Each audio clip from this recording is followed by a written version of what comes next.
Oyun bizim üçün olduqca yaxşı başladı. Gol vurub fərqlənə bildik. Hardasa 30-35 dəqiqədə etibarlı müdafiə olurduq.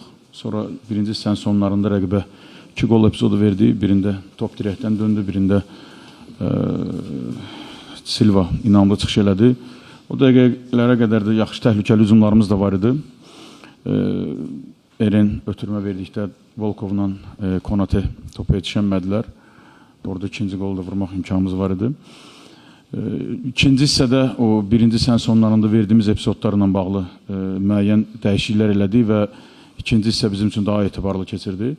Düzdür, standart vəziyyətlərdən, cinah asmalarından müəyyən təhlükəli hücumlar olurdu, amma artıq birinci hissədəki kimi %100 gol epizodu vermirdi. Və o dəqiqələrdə rəqibin fantastik vurduğu bir gol hesab bərabərləşdi. Sonraki dəqiqələrdə biz də fəallaşdıq hücumda, artıq biz də gol vurmağa çalışırdıq. Hətta buraxdığımız ikinci golu əks hücumda, biz hücumdaykən əks hücumda yaxalanıb buraxdıq.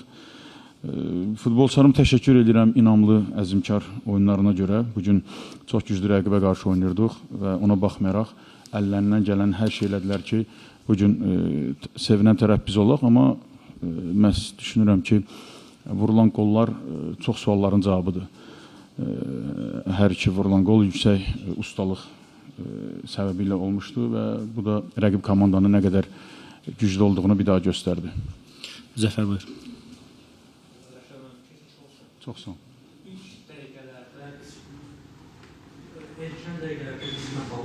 Vərəqə alması sizcə nə dərəcədə ona təsir edir? Çünki həmin cinahda bugün nə qədər də inamlı olmasa da ən azından Malda var idi və oyun dəqiqələr ötdükcə qismətin daha ehtiyatla oynaması, yəni mümkün sarı vərəqədən narahat edə bilər.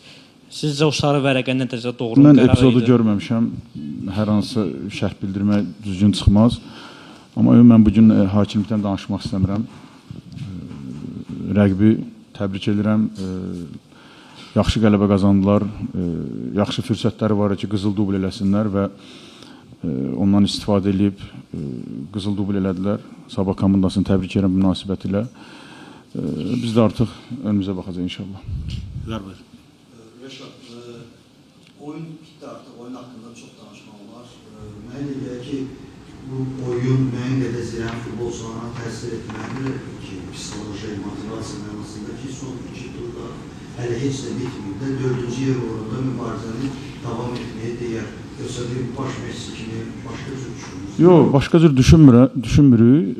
Təbii olaraq sona qədər mübarizəmizi aparacağıq, amma başa düşürük ki, həm turnir cədvəlində rəqib bizdən 3 xal öndədir və 2 oyunda xal itirməlidir. Bir məğlubiyyət bizə yetərli deyil, baxmayaraq ki, 3 xal geridəyik. Biz özümüz elə Sumqayıtla Arazla bizi bu cür ağır oyundan sonra 2 oyun gözləyir üst-üstə. Zaten durum asan deyil, amma təbii olaraq biz özümüzdə güc tapıb çalışacağıq bu oyunlarda əlimizdən gələn ən yaxşısını eləyək ki, inşallah ən azı şansımızı son tura qədər saxlayaq, son məqama qədər saxlayaq inşallah. Mirva abi. Sağ ol. Ama rəqiblərimiz dediyimiz kimi bəxtsizliklər sizin üçün hər üçündə çempion olur. 3 dəfə məğlub olursunuz bu finalda. Daha güclü qrupla, daha fərqli nəticə qazanan bilərdi sizə Onu əvvəlcədən proqnoz vermək çox çətindir. Ola da bilər ki, bugün biz rəqibdən daha güclü olardıq, amma rəqib qalib gələrdi. 3 finalda baxsan, bəzi şeylər bəlkə də daha uğurlu geçsəydi, elə hər üçünə də qalib gələ bilərdi. Və çox da bir-birinə oxşuyurlar. Hər 3 final arasında bir-birinə oxşarlıqlar var. Amma o bizim üçün bir təcrübədir, qürur verici bir məqamdır. Dünən də qeyd elədiyim kimi 12 yarışdan 6-sında mükafatlar uğrunda mübarizə aparmışıq, 5-də ikinci olmuşuq. Bu 12 yarış içində birində 3-cü olmuşuq, birinci medal qazanmışıq.